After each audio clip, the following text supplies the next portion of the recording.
పేరిట మీ అందరికీ షలోం. ఈరోజు దేవుని వాగ్దానము. మన అతిక్రమ క్రియలను బట్టి ఆయన గాయపరచబడెను, మన దోషములను బట్టి నలగగొట్టబడెను. మన సమాధానార్థమైన శిక్ష ఆయన మీద పడెను. ఆయన పొందిన దెబ్బల చేత మనకు స్వస్థత కలుగుచున్నది. యెషయా గ్రంథము 73వ అధ్యాయము 5వ వచనం. ప్రియ సహోదరి సహోదరులారా, ఈ దినము వాక్య ధ్యానములోనికి వెళ్లే ముందు తలలు వంచి చిన్న ప్రార్థన చేసుకుందాం. మహా పరిశుద్ధుడవైన మా పరలోకపు తండ్రి, నీ పవిత్ర నామానికి స్తోత్రాలు. ప్రభువా, ఈ శుభ శుక్రవారపు దినమున నీ పాద సన్నిధికి వస్తున్నాం. మమ్మల్ని పాపం నుండి విడిపించడానికి నీ ఏకైక కుమారుడైన యేసు క్రీస్తును ఈ లోకానికి పంపి కలువరి గిరిపై ఆయనను బలిగా అర్పించిన నీ అపారమైన ప్రేమను బట్టి నీకే వందనాలు. దేవా, ఈ దినము మేము ధ్యానిస్తున్న వాక్యము ద్వారా మా హృదయాలను దర్శించండి. సిలువలో కార్చబడిన ఆ రక్తపు విలువను మేము గ్రహించినట్లు మా ఆత్మీయ నేత్రాలు తెరవండి. మా మధ్య నీ పరిశుద్ధాత్మ సంచారము ఉంచమని, మమ్మల్ని నీ సిలువ చెంతకు నడిపించమని మా రక్షకుడైన యేసు క్రీస్తు నామమున అడిగి పొందుకొని ఉన్నాము తండ్రి. ఆమెన్.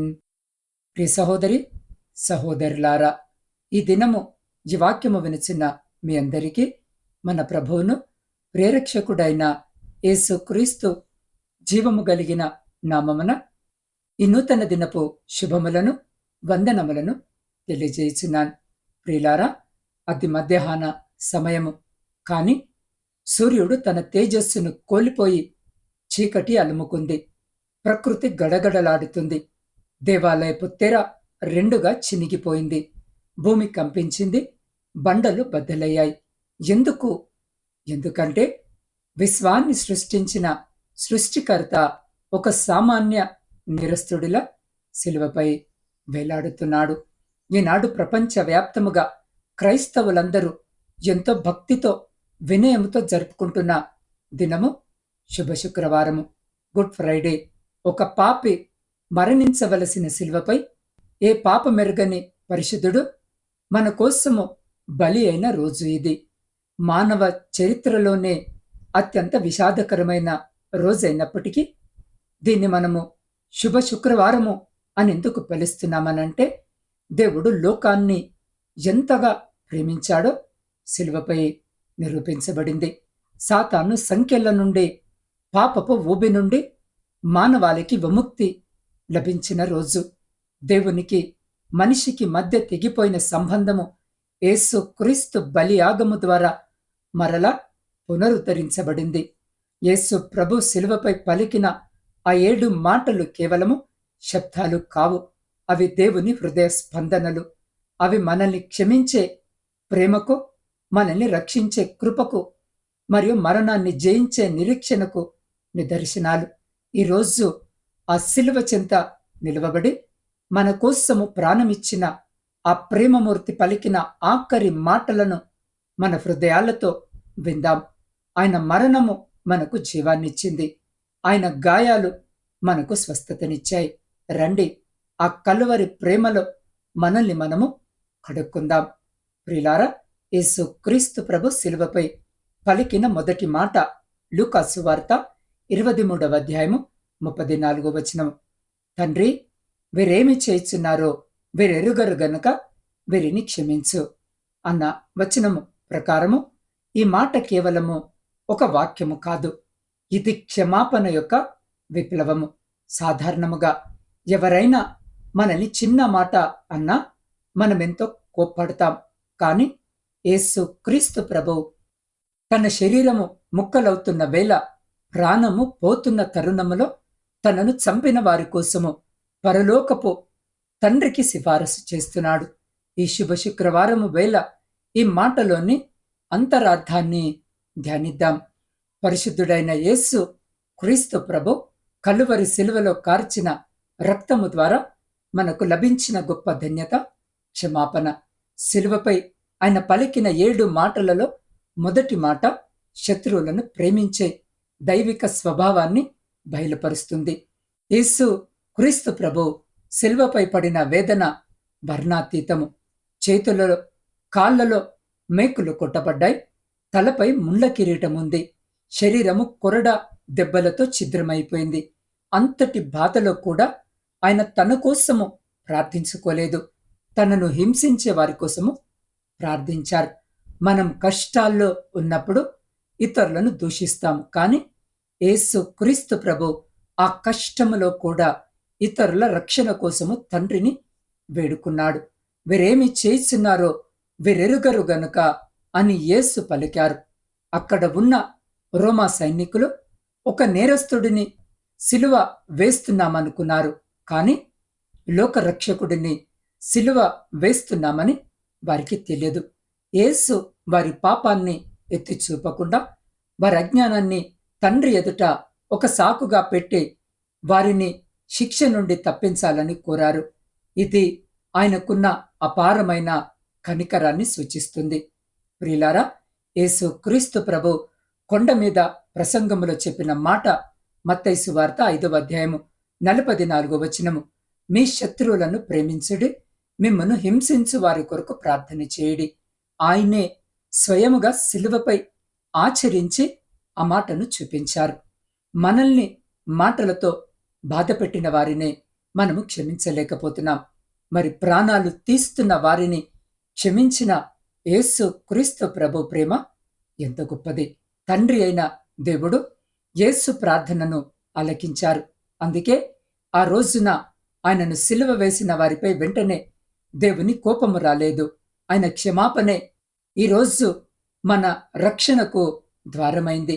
మనము పాపలమై ఉండగానే యేసు క్రీస్తు ప్రభు మన కోసము మరణించి మన పాపాలకు ప్రాయశ్చిత్తము చేశారు. ప్రియులారా, ఒక ఊరిలో ఒక వ్యక్తి తన తోటలో చాలా కష్టపడి అరుదైన అందమైన పూల మొక్కలను పెంచుతున్నాడు. ఒకరోజు కొంతమంది ఆకతాయి పిల్లలు లోపలికి వచ్చి ఆ మొక్కలన్నీ పీకేసి ఆ తోటను నాశనము చేశారు.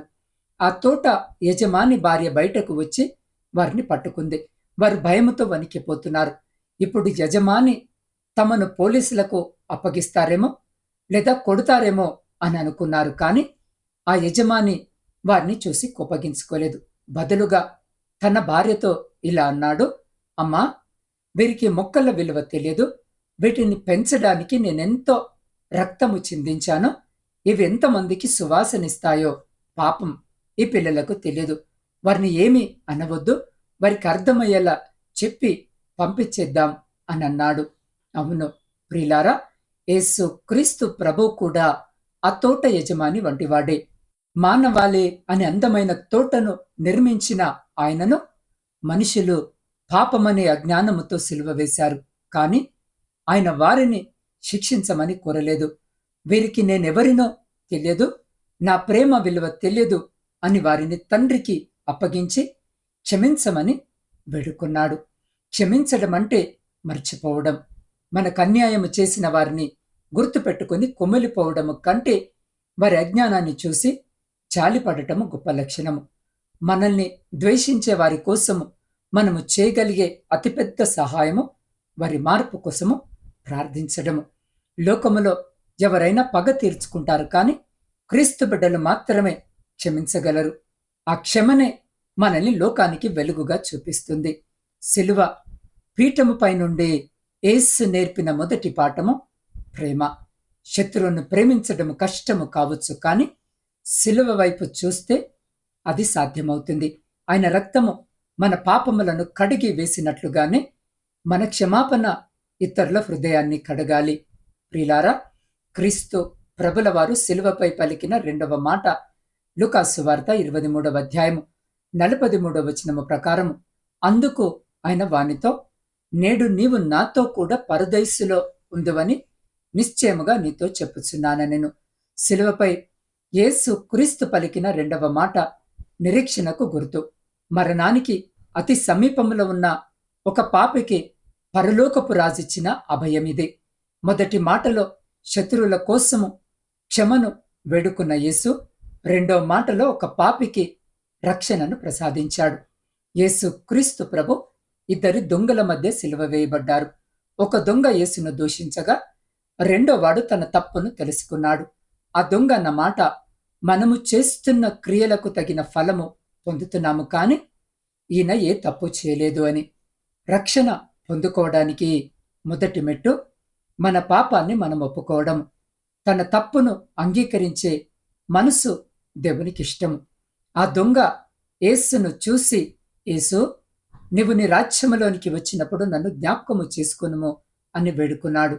యేసు రక్తముతో తడిసి ప్రాణాపాయ స్థితిలో ఉన్నప్పటికీ ఆయన ఒక రాజు అని, ఆయనకు ఒక రాజ్యము ఉందని ఆ దొంగ విశ్వసించాడు.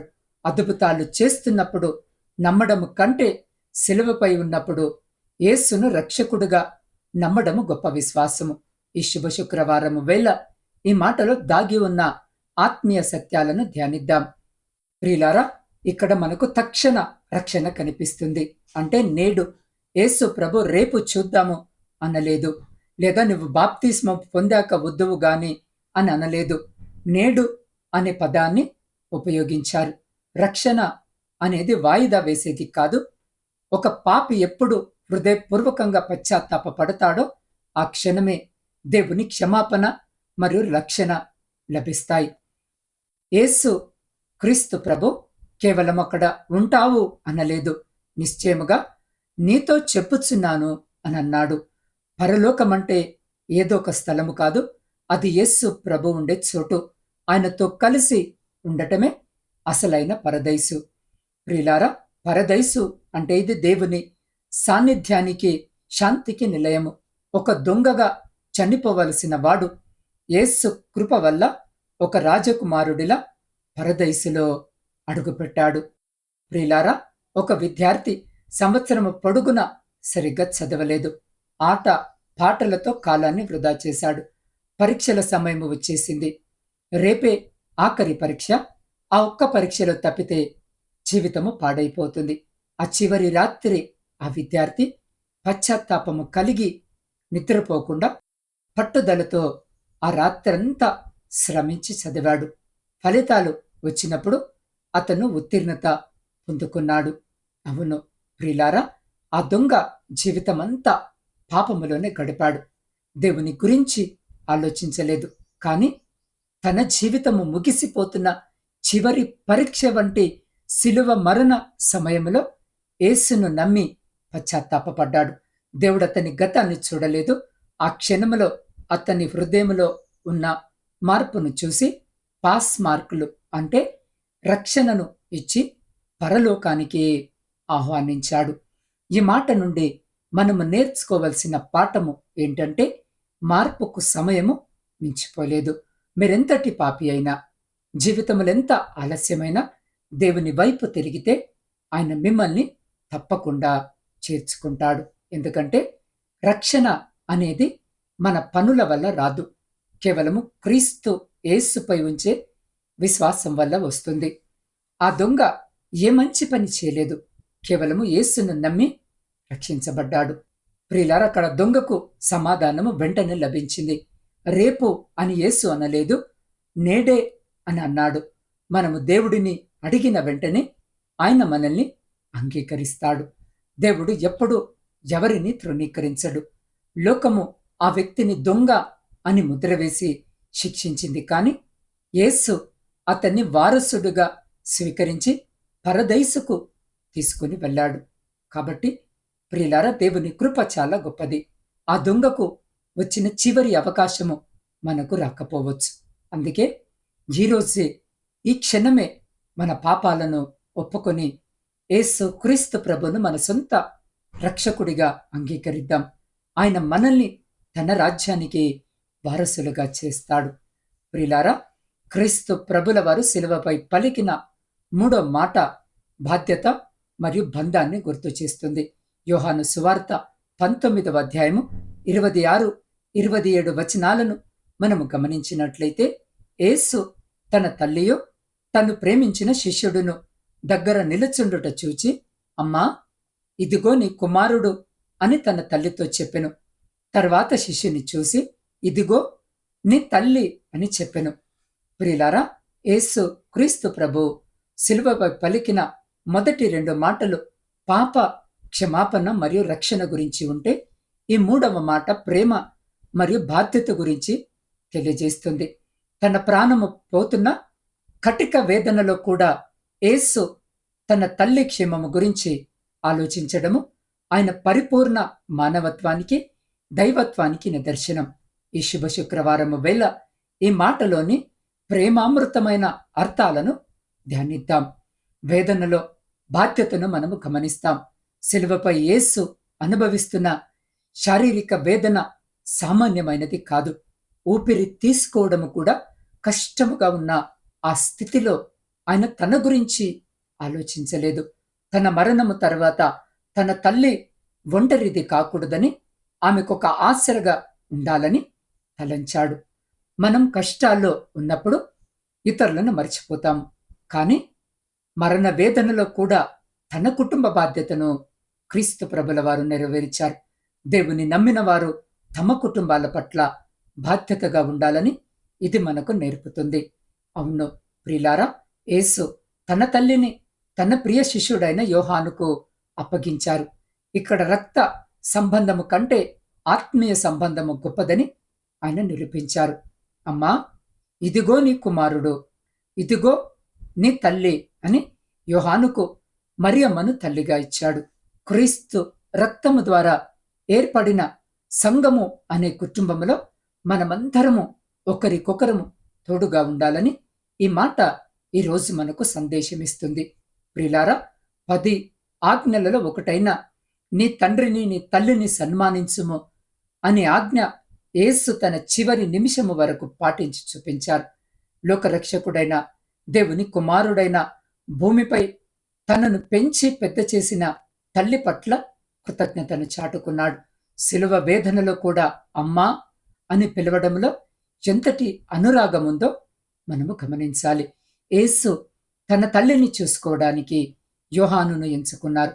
ఎందుకంటే యోహాను శిలువ చెంత వరకు ఆయనను వెంబడించాడు. దేవుని ప్రేమించేవారు, దేవుడు ప్రేమించే వ్యక్తులను అంటే పేదలను, దిక్కులేని వారిని, వృద్ధులను ఆదరించాలని దీని అర్థం. ఆ గడియ నుండే యోహాను ఆమెను తన ఇంట్లోకి చేర్చుకున్నాడు. ప్రియులారా, ఒక తండ్రికి 2 పిల్లలున్నారు. ఆయనకు హఠాత్తుగా తీవ్రమైన అనారోగ్యము చేసి తాను ఇక బ్రతకనని తనకు అర్థమైంది. ఆఖరి నిమిషములో ఆయన తన ఆస్తిని గురించి గాని, తన కష్టము గురించి గాని ఆలోచించలేదు. తన ప్రాణ స్నేహితుడిని పిలిచి తన పిల్లల చేతులు ఆ స్నేహితుని చేతిలో పెట్టి ఇలా అన్నాడు, చూడు మిత్రమా, ఇక నుండి వీరు నీ పిల్లలు. నేను లేని లోటు వీరికి తెలియకుండా చూసుకో అని చెప్పి ఆ తండ్రి కళ్ళు మూసే ముందు తన పిల్లల భవిష్యత్తు భద్రముగా ఉందని నిర్ధారించుకున్నాకే ప్రశాంతముగా ప్రాణము విడిచాడు. అవును ప్రియులారా, యేసు క్రీస్తు ప్రభు కూడా ఆ తండ్రిలాగే ప్రవర్తించాడు. తను పరలోకానికి వెళుతూ తన తల్లిని యోహాను అనే నమ్మకమైన శిష్యునికి అప్పగించాడు. ఒకరికొకరు ఆదుకోవడమే నిజమైన ప్రేమ అని ఆయన ఆచరించి మరి చూపించాడు. ఈ మాట నుండి మనము నేర్చుకోవలసిన పాఠము కుటుంబ బాధ్యత దైవ సమానము. మనమెంత గొప్ప భక్తులమైన, పరిచర్యలో ఉన్న, ఎంత గొప్ప స్థితిలో ఉన్నా మన తల్లిదండ్రులను, కుటుంబాన్ని ప్రేమించడము, వారి అవసరాలు తీర్చడము మన మొదటి బాధ్యత. ప్రియులారా, రక్త సంబంధికులే కాదు, క్రీస్తునందు విశ్వాసముంచిన వారందరూ ఒకే కుటుంబము. ఒకరి కష్ట సుఖాలలో ఒకరు పాలు పంచుకోవడమే సంఘం యొక్క ముఖ్య ఉద్దేశము. ఎందుకంటే సంఘం అనేది ఆత్మీయ కుటుంబము. కష్ట కాలములో ప్రేమను చూపించాలి. మనకు కష్టము వచ్చినప్పుడు మనము మన గురించే ఆలోచిస్తాము. కానీ యేసు తన ప్రాణ సంకటములో కూడా పక్కన ఉన్న వారి క్షేమాన్ని చూశాడు. ఇది స్వార్థము లేని ప్రేమకు నిదర్శనం. ప్రియులారా, యోహాను శిలువ చెంత ధైర్యముగా నిలబడ్డాడు కాబట్టే యేసు తన తల్లిని చూసుకునే గొప్ప బాధ్యతను ఆయనకు అప్పగించాడు. ఇది నమ్మకత్వానికి ప్రతిఫలము. కాబట్టి ప్రియులారా, యేసు క్రీస్తు శిలువపై నుండి మనకిచ్చిన సందేశము స్పష్టం. ఇక్కడ ఒకరికొకరు ప్రేమించుకోండి, ఆదుకోండి. మీ ఇంట్లో ఉన్న వృద్ధులను, ఒంటరి వారిని, కష్టాల్లో ఉన్న విశ్వాసులను మీరు ఎలా చూసుకుంటున్నారు? ఈరోజు యేసు మాటను స్మరించుకుంటూ మన బాధ్యతలను నమ్మకముగా నెరవేర్చేవారిగా ఉందాం. ప్రియులారా, క్రీస్తు ప్రభుల వారు శిలువపై పలికిన 4వ మాట ఎడబాటులోని వేదన. మత్తయి సువార్త 27వ అధ్యాయము 46వ వచనాన్ని మనము చదివితే, ఇంచుమించు 3 గంటలప్పుడు యేసు ఏలీ ఏలీ లామా సబక్తాని అని బిగ్గరగా కేక వేసెను. ఆ మాటకు నా దేవా నా దేవా నన్నెందుకు విడిచితివి అనర్థము. ప్రియులారా, యేసు ప్రభు శిలువపై పలికిన 7 మాటలలో ఈ 4వ మాట అత్యంత మర్మయుక్తమైనది మరియు హృదయాన్ని ద్రవింపజేసేది. మొదటి 3 మాటలు ఇతరుల కోసం, అంటే శత్రువుల కోసము, దొంగ కోసము, తల్లి కోసము పలికినవి. కానీ ఈ 4వ మాట ఆయన ఆత్మ అనుభవించిన అగాధమైన వేదనను బయలుపరుస్తుంది. ఈ శుభ శుక్రవారం వేళ ఈ చీకటి గడియలోని ఆత్మీయ సత్యాన్ని ధ్యానిద్దాం. పాపము కలిగించే ఎడబాటును చూస్తే ఆది కాండము నుండి ప్రకటన గ్రంథము వరకు తండ్రి కుమార పరిశుద్ధాత్మలు ఎప్పుడు వేరు కాలేదు. కానీ శిలువపై ఆ భయంకరమైన క్షణములో లోక పాపమంతా యేసుపై మోపబడింది. హబక్కుకు 1వ అధ్యాయం 13వ వచనము ప్రకారం దేవుడు పరిశుద్ధుడు, ఆయన పాపాన్ని చూడలేడు. మన పాపాలు ఆయనపై ఉన్నప్పుడు తండ్రి అయిన దేవుడు తన ముఖాన్ని కుమారుడి నుండి త్రిప్పుకోవాల్సి వచ్చింది. మన పాపమే తండ్రికి కుమారుడికి మధ్య ఎడబాటును తీసుకొని వచ్చింది.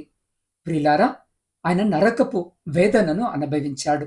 నరకం అంటే కేవలము అగ్ని మాత్రమే కాదు, దేవుని సాన్నిధ్యము లేని చోటు. యేసు మన కోసము ఆ శిలువపై నరక యాతనను అనుభవించారు. మనము దేవునిచే విడనాడబడకుండా ఉండటానికి ఆయన దేవునిచే విడనాడబడ్డాడు. ఆయన అనుభవించిన ఆ ఒంటరితనము, ఆ చీకటి గడియ మనకు నిత్య వెలుగును, దేవునితో సమాధానాన్ని ప్రసాదించాయి. ప్రియులారా, యేసు పలికిన ఈ మాటలు 22వ సంకీర్తన 1వ వచనములోని ప్రవచనానికి నెరవేర్పు. ఆయన శిలువపై కేవలము ఒక బాధితుడిగా లేరు, లేఖనాలు నెరవేరుస్తున్న మెస్సియగా ఉన్నారు. ఆయన బిగ్గరగా కేక వేసెను అని వ్రాయబడి ఉంది. అంటే అది నిరాశతో వేసిన కేక కాదు, మన పాప పరిహారార్థము ఆయన చెల్లించిన భారీ మూల్యానికి నమ్మకము.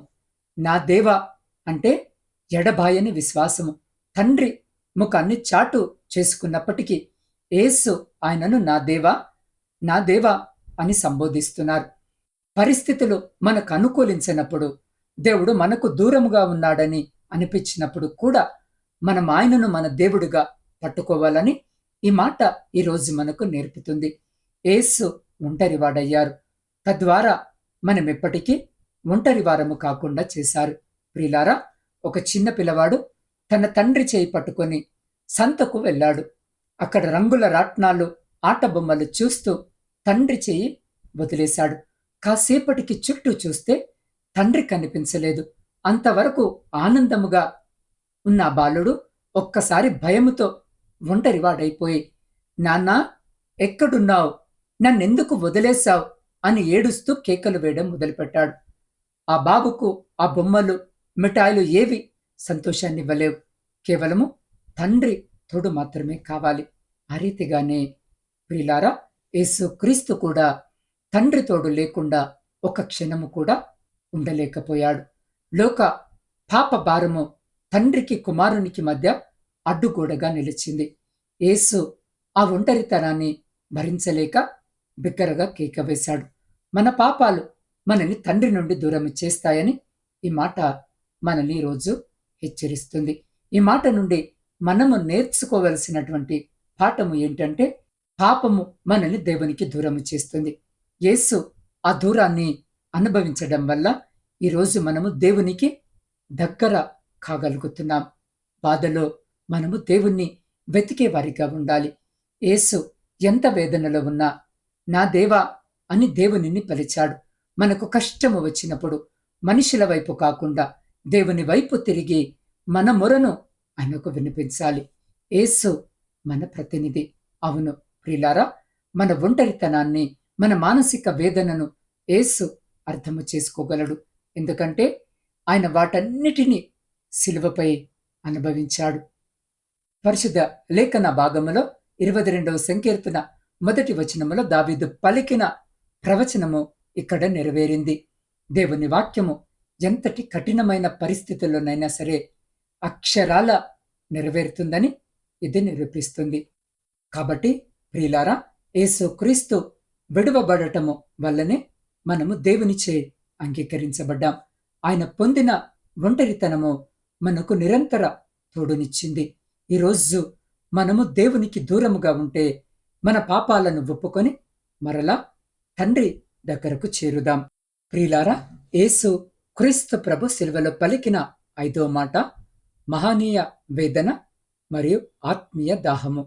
యోహాను సువార్త 19వ అధ్యాయము 28వ వచనాన్ని మనము చదివినట్లయితే, అటు తరువాత సమస్తమును అప్పటికి సమాప్తమైందని యేసు ఎరిగి లేఖనము నెరవేరునట్లు నేను దప్పిగొనుచున్నానెను అన్న వచనము ప్రకారము యేసు క్రీస్తు ప్రభు శిలువపై పలికిన 7 మాటలలో ఈ 5వ మాట అత్యంత చిన్నది. మూల భాషలో చూస్తే ఒకే పదము కలిగినటువంటిది, కానీ అది ఆయన అనుభవించిన శారీరక వేదనను, మరి ఆయనకున్న ఆత్మీయ తపనను ప్రతిబింబిస్తుంది. ఈ శుభ శుక్రవారం వేళ ఈ మాటలోని లోతైన అర్థాలను ధ్యానిద్దాం. ప్రియులారా, యేసు కేవలము దేవుడు మాత్రమే కాదు, ఆయన సంపూర్ణ మానవుడు కూడా. శిలువపై సుమారు 6 గంటల పాటు ఎండలో వ్రేలాడుతూ శరీరం నుండి రక్తాన్ని, నీటిని కోల్పోయిన ఆయనకు విపరీతమైన దాహము వేసింది. మన ఆకలి, దాహము, వేదనను అర్థము చేసుకోగలిగిన దేవుడు మనకున్నాడు. ఆయన మన వల్లే శోధింపబడ్డారు, మన వల్లే శారీరక బాధను అనుభవించారు. కాబట్టి మన కష్టాల్లో ఆయన మనకు తోడుగా ఉంటారు. ప్రియులారా, యోహాను రాస్తూ లేఖనాలు నెరవేరునట్లు ఆయన మాట అన్నారని చెప్పాడు.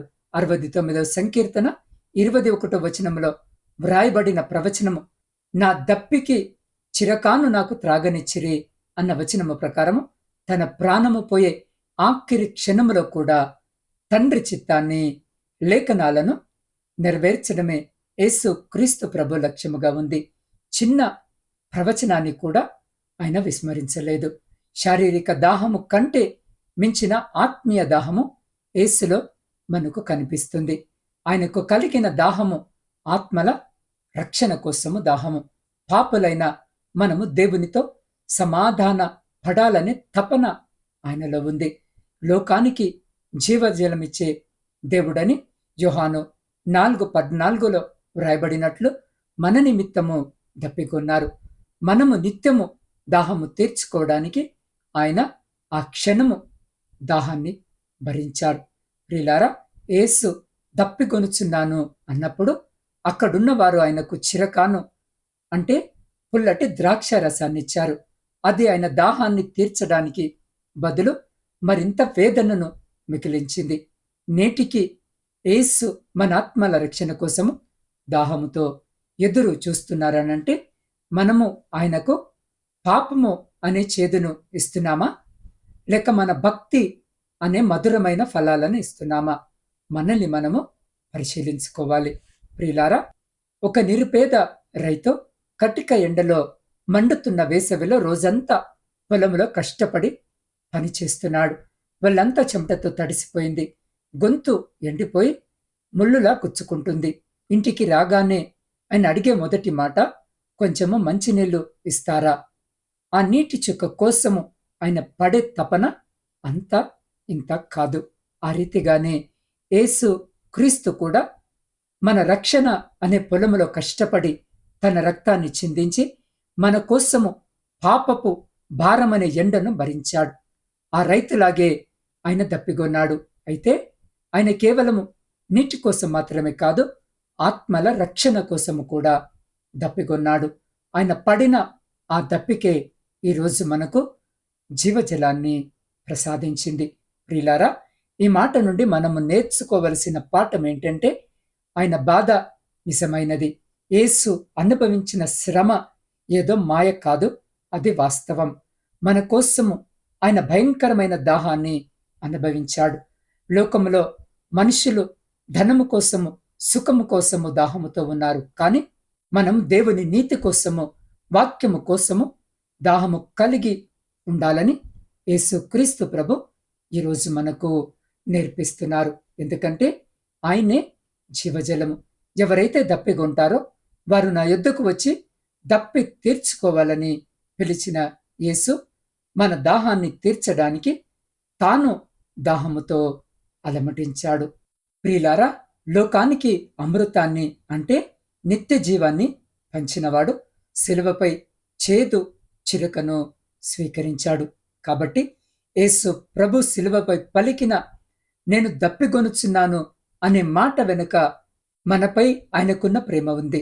ఈరోజు ఆయన మన నుండి ఆశిస్తున్నది ఏమిటి? మన హృదయాలనే పాత్రల నుండి ఆయనకు ప్రేమ మరియు విధేయత అనే దాహాన్ని తీర్చే నీటిని ఇద్దామా? ఆయన మన దాహాన్ని తీర్చడానికి సిద్ధంగా ఉన్నాడు. ప్రియులారా, క్రీస్తు ప్రభుల వారు శిలువపై పలికిన 6వ మాట విజయఘోష. పరిశుద్ధ లేఖన భాగములో యోహాను సువార్త 19వ అధ్యాయము 30వ వచనాన్ని మనము చదివితే, యేసు ఆ చిలుకను పుచ్చుకొని సమాప్తమైందని చెప్పి తల వంచి ఆత్మను అప్పగించెను అన్న వచనము ప్రకారం యేసు క్రీస్తు ప్రభు శిలువపై పలికిన 6వ మాట మానవ చరిత్రలోనే అత్యంత శక్తివంతమైన ఏకపదము. గ్రీకు మూల భాషలో దీనిని టెటల్ స్టై అని అంటారు. ఇది ఓటమిని ప్రకటించే మాట కాదు, ఇదొక మహా విజయాన్ని చాటి చెప్పే విజయఘోష. ఈ శుభ శుక్రవారం వేళ సమాప్తమైనదనే మాటలోని లోతైన అర్థాలను ధ్యానిద్దాం. ప్రియులారా, యేసు ఈ లోకానికి వచ్చింది కేవలం బోధలు చేయడానికి కాదు, పాపుల కోసము తన ప్రాణాన్ని బలిగా ఇవ్వడానికి. శిలువపై ఆయన కార్చిన చివరి రక్తపు బొట్టుతో మానవాళి పాప పరిహారార్థము చెల్లించాల్సిన మూల్యము పూర్తిగా చెల్లించబడింది. మన రక్షణ కోసము ఇక మనము చేయాల్సింది ఏమీ లేదు, ఆయనంతా పూర్తి చేశాడు. ప్రియులారా, పాత నిబంధన కాలంలో పాప క్షమాపణ కోసము పశువులను బలి ఇచ్చేవారు. కానీ ఆ బలులు పాపాన్ని పూర్తిగా తీసివేయలేకపోయాయి. యేసు గొర్రెపిల్లలాగా తనను తాను సమర్పించుకోవడం ద్వారా నిత్యమైన బలి అర్పించబడింది. ఆయన సమాప్తమైంది అన్నప్పుడు ఇకపై పశువుల రక్తము పని లేకుండా ఆయన రక్తము ద్వారానే మనకు తండ్రి దగ్గర నేరుగా ప్రవేశము లభించింది. అందుకే దేవాలయపు తెర పైనుండి క్రిందకు చినిగిపోయింది. మెస్సియా గురించి ప్రవక్తలు పలికిన వందలాది ప్రవచనాలు యేసు జీవితంలో, ముఖ్యముగా ఆయన మరణములో నెరవేరాయి. ఆయన జననము, పరిచర్య, శ్రమలు మరియు మరణము, తండ్రి ఆయనకు అప్పగించిన ప్రతి పనిని ఆయన తూచా తప్పకుండా పూర్తి చేశాడు. యోహాను సువార్త 17:4 వచనములో అన్నట్లు, నీవు నాకిచ్చిన పనిని నేను సంపూర్ణంగా నెరవేర్చి తిని అన్నమాట ప్రకారము సిలువ అనేది లోక దృష్టిలో అవమానము, కాని దేవుని దృష్టిలో అది సాతానుపై సాధించిన విజయం. సమాప్తమైంది అన్న క్షణములో మరణము యొక్క ముళ్ళు విరగొట్టబడింది. సాతాను అధికారము అంతమైపోయింది. యేసు ఓడిపోయిన వాడిగా తలవంచలేదు, కాని ఒక విజేతగా తన పనిని ముగించి తండ్రికి తన ఆత్మను అప్పగించుకున్నారు. ప్రియులారా, ఒక భవన నిర్మాణ కార్మికుడు ఉన్నాడు. ఆయనకు యజమాని ఒక పెద్ద పని అప్పగించాడు. మండుతున్న ఎండలో ఎంతో కష్టపడి చెమట చిందించి ఆ భవన పునాది నుండి శిఖరము వరకు నిర్మించాడు. చివరి ఇటుక పెట్టి సిమెంటు పూసిన తర్వాత ఆ కార్మికుడు తన పనిముట్లను పక్కన పెట్టి నుదుటి చెమట తుడుచుకుంటూ యజమానితో గర్వముగా, సంతోషముగా ఇలా అంటాడు, అయ్యా, పని అయిపోయింది. ఆ మాటలో ఒక విధమైన తృప్తి, విశ్రాంతి ఉంటాయి. ఆ విధముగానే యేసు క్రీస్తు ప్రభు కూడా లోక యజమాని అంటే తండ్రి అప్పగించిన మానవ రక్షణ అనే భవనాన్ని నిర్మించడానికి ఈ లోకానికి వచ్చారు. సిలువపై తన రక్తాన్ని, సిమెంటులా తన ప్రాణాన్ని పునాదిలా ఇచ్చి మన రక్షణను పూర్తి చేశారు. ఆ కూలిలాగే యేసు కూడా, తండ్రి, నీవు నాకిచ్చిన పనిని నేను ముగించాను అని తృప్తిగా ప్రాణము విడిచాడు. ఈ మాట నుండి ప్రియులారా, మనము నేర్చుకోవలసిన పాఠము ఏంటి అనంటే, మనమేమి చేయనక్కర్లేదు. రక్షణ కోసము మనము క్రియలు చేయనక్కరలేదు. యేసు ఇప్పటికే అంత చేసేశారు. మనము చేయాల్సిందల్లా ఆ ముగించబడిన కార్యాన్ని విశ్వాసముతో స్వీకరించడమే. అప్పు తీరిపోయింది.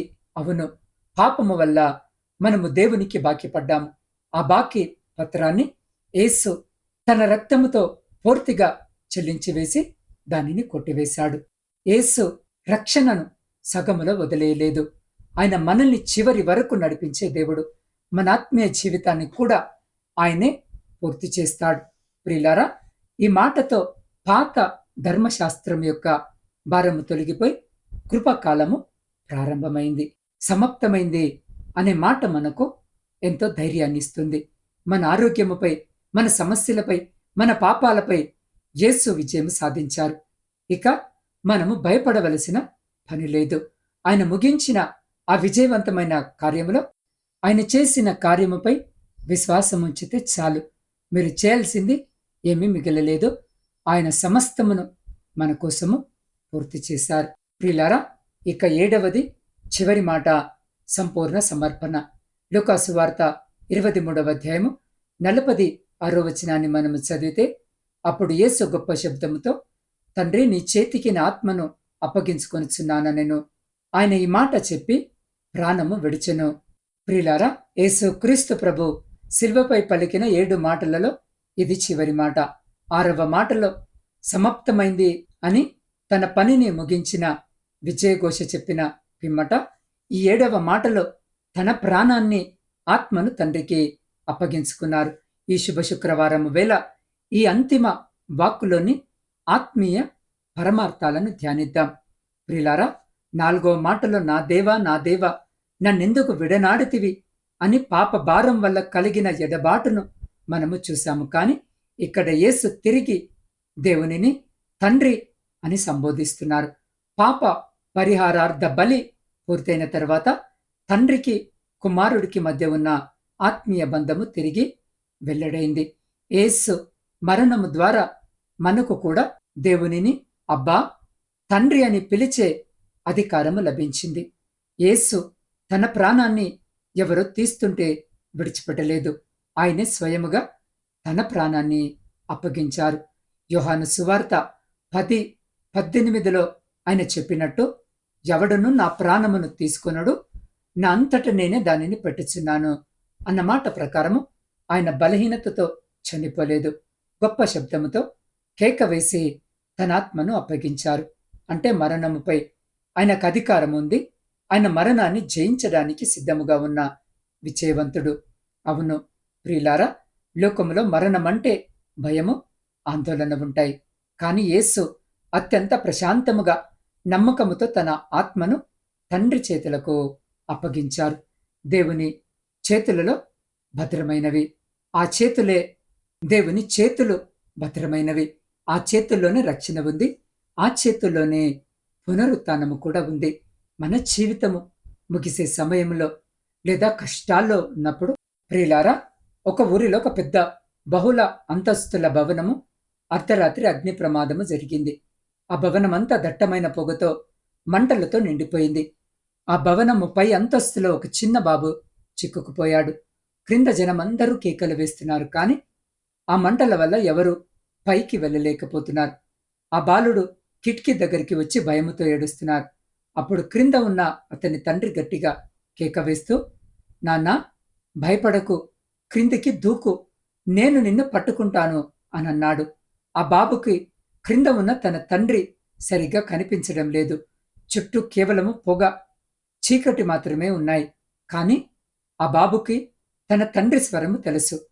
తన తండ్రి తనను పట్టుకుంటాడనే నమ్మకం ఉంది. ఆ నమ్మకంతోనే ఆ బాబు కళ్ళు మూసుకుని పైనుండి కిందకు దూకాడు. తండ్రి తన బలమైన చేతులతో ఆ బాబును పట్టుకుని సురక్షితంగా కాపాడాడు. అవును ప్రియులారా, శిలువపై యేసు క్రీస్తు ప్రభు పరిస్థితి కూడా అలాగే ఉంది. చుట్టూ పాపమనే చీకటి, మరణమనే భయంకరమైన మంటలు ఉన్నాయి. శారీరక వేదన భరించలేనంతగా ఉంది. కానీ ఆఖరి క్షణములో యేసు తన తండ్రి స్వరాన్ని తండ్రి ప్రేమను తలంచుకున్నారు. తండ్రి చేతులు తనను విడిచిపెట్టవని, మరణం నుండి తిరిగి లేపుతాయని ఆయనకు తెలుసు. అందుకే ఆయన ఏ భయం లేకుండా, తండ్రి నీ చేతికి నా ఆత్మను అప్పగించుకొనుచున్నాను అని పలికాడు. మనము కూడా మన జీవితంలోని కష్టాల్లో, కన్నీళ్లలో, ఆఖరికి మరణ సమయంలో కూడా లోకపు మనుషుల మీద కాకుండా మనని సృష్టించిన తండ్రి చేతుల మీద నమ్మకం ఉంచాలి. మనం ఆయన చేతుల్లో ఉంటే లోకంలో ఏ శక్తి మనల్ని ఏమి చేయలేదు. ప్రియ సహోదరి, సహోదరులారా, మనము దేవునికి ఏమి అప్పగిస్తామో దానిని ఆయన జాగ్రత్తగా భద్రపరుస్తారు. మనము దేవునికి ఎవరిని అప్పగిస్తామో వారిని ఆయన కాపాడుతారు. కాబట్టి ప్రియ సహోదరి, సహోదరుడా, గడిచిన ఈ సమయంలో శిలువపై యేసు పలికిన ఆ 7 అద్భుతమైన మాటలను మనము ధ్యానించాం. 6 గంటల పాటు అకటిక శిలువపై వేలాడుతూ, రక్తము చిందిస్తూ, శ్వాస తీసుకోవడము కూడా భారమైన స్థితిలో యేసు పలికిన ఈ మాటలు కేవలము శబ్దాలు కావు. అవి మన రక్షణ కోసము వ్రాయబడిన ప్రేమలేఖలు. ఆయన క్షమించాడు కాబట్టి మనము క్షమించబడ్డాం. ఆయన రక్షించాడు కాబట్టి మనకు పరలోక నిరీక్షణ కలిగింది. ఆయన బాధ్యత తీసుకున్నాడు కాబట్టి మనము అనాథలము కాదు. ఆయన విడవబడ్డాడు కాబట్టి మనం ఎప్పుడు ఒంటరి వాళ్ళము కాము. ఆయన దప్పిగొన్నాడు కాబట్టి మనకు జీవజలము దొరికింది. ఆయన ముగించాడు కాబట్టి మనకు విజయము లభించింది. ఆయన తనను తాను అప్పగించుకున్నాడు కాబట్టి మన ఆత్మలకు భద్రత దొరికింది. ప్రియ సహోదరి, సహోదరుడా, సిలువ అనేది ఒక మరణ వేదన కాదు, అది మన జీవన వేదిక. అక్కడ ఒక రాజు చనిపోలేదు, ఒక రక్షకుడు మన కోసము ప్రాణమిచ్చి మరణాన్ని జయించాడు. కాబట్టి ఇప్పుడు ఈ వాక్యము వింటున్న మీతో దేవుడు మాట్లాడుతున్నాడు. ఈ 7 మాటలు మీ హృదయ తలుపును తడుతున్నాయి. క్షమించలేక బాధపడుతున్నారా? యేసు తనను చంపిన వారిని క్షమించాడు. ఈరోజు మీ మనసులో ఉన్న పగను, ద్వేషాన్ని సిలువ చెంత వదిలేస్తారా? రక్షణ లేదని భయపడుతున్నారా? ఆనాడు సిలువపై ఉన్న దొంగవలే, ప్రభువా నన్ను జ్ఞాపకము చేసుకో అని అడగండి. ఆయన ఇప్పుడే మిమ్మల్ని తన బిడ్డలుగా స్వీకరిస్తాడు. ఒంటరితనంలో ఉన్నారా? నన్నెందుకు విడిచితివి అని యేసు వేసిన కేక మీ ఒంటరితనాన్ని దూరం చేయడానికి ఆయన మీతో పాటు ఉన్నాడు. మీ జీవితము సగములో అయిపోయిందని కుమిలిపోతున్నారా? మీ జీవితంలో రక్షణ కార్యాన్ని సమాప్తము చేసిన దేవుడు మీ సమస్యలను కూడా జయప్రదంగా ముగిస్తాడు. కాబట్టి ప్రియ సహోదరి, సహోదరుడా, ఎవరైతే ఈరోజు తమ జీవితాన్ని నూతనముగా దేవునికి అప్పగించుకోవాలి అని అనుకుంటున్నారో, ఎవరైతే తమ పాపాలను ఒప్పుకొని యేసు ప్రేమను రుచి చూడాలని అనుకుంటున్నారో, దయచేసి మీరున్న స్థలాల్లో మోకరించండి, లేదా నిలబడి మీ 2 చేతులు ఆకాశము వైపుకెత్తి నాతో పాటి ప్రార్థనలో ఏకీభవించండి. పరిశుద్ధుడా, ప్రేమ నమ్మకము కలిగిన మా ప్రియ పరలోకపు పరమ తండ్రి, మీ శ్రేష్టమైన జీవము కలిగిన ఉన్నతమైన నామమును బట్టి స్తుతులు, స్తోత్రాలు, వందనాలు. దేవా, శిలువపై నీ ప్రియకుమారుడైన యేసు క్రీస్తు పలికిన ఆ 7 జీవము గల మాటలను ధ్యానించే ధన్యతను మాకిచ్చినందుకు నీకు కోట్లాది వందనాలు. దేవా, ఆ మాటలు కేవలము అక్షరాలు కావు, అవి మా రక్షణ కోసము నువ్వు కుమ్మరించిన ప్రేమధారలు. ప్రభువా, ఈ వాక్యము విన్న ప్రతి బిడ్డ హృదయములో నీ వాక్యము ఫలించునుగాక. తండ్రి, ఎవరైతే ఇతరులను క్షమించలేక మనస్తాపముతో ఉన్నారో వారికి నీ సిలువ క్షమాగుణాన్ని ప్రసాదించండి. ఎవరైతే పాప భారముతో రక్షణ లేని స్థితిలో ఉన్నారో, ఆనాడు దొంగను చేర్చుకున్నట్టు వారిని నీ రాజ్యపు వారసులుగా చేర్చుకోండి. అయ్యా, బాధ్యతలలో అలసిపోయిన వారికి, ఒంటరి తనముతో కుమిలిపోతున్న వారికి నీ ఆదరణను, తోడును అనుగ్రహించండి. మా జీవితాల్లో ఏ పనైతే నువ్వు మొదలు పెట్టావో దానిని సమాప్తమైందని నువ్వన్నట్లుగా జయప్రదముగా ముగించే కృపను దయచేయమని వేడుకుంటున్నాం.